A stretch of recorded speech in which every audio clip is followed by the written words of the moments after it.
Hello, good afternoon, everyone. So I've been asked to talk to you. If you have any questions at the end of it, and if you have any doubts, you can ask me. I'll just be sharing, I think, what maybe worked out for me. Hopefully, it works out for all of you and most of you. So I'll just be dealing with certain questions that people might have regarding the examination and as to how I dealt with them. So firstly is with respect to what motivated me to take up civil services as my career. And I think this is very important because as all of you know, this is not an easy journey. It's not something that you prepare for in 1 week or a few months.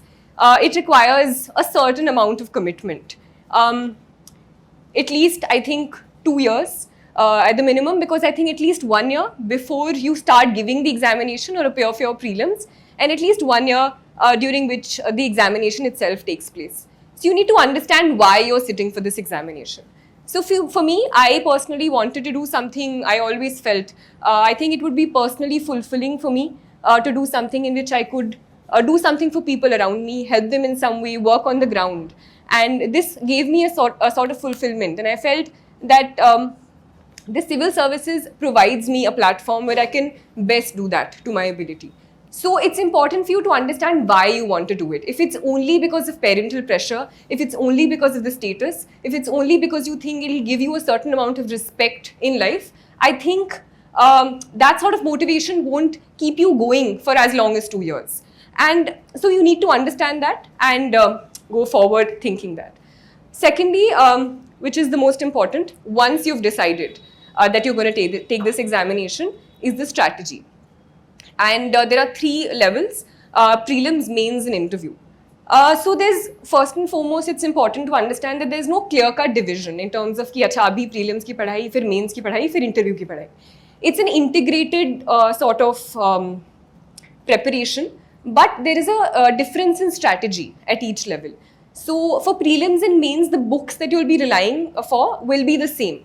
So I'll just, I think, depending on the subject, I'll just tell you the books which I use. They were basic books, nothing out of the blue that I, scored out of from some different shop that you guys don't have access to. It was the basic books. So for example, polity, you take up, it was Lakshmikant. And apart from Lakshmikant, these are books you have to read for both mains and prelims. Right now, I'm mainly telling you for prelims. For mains, I also added certain more things for my own, which I'll tell you later. So, Lakshmikant was there. For prelims last year, I also went through the BARE Act.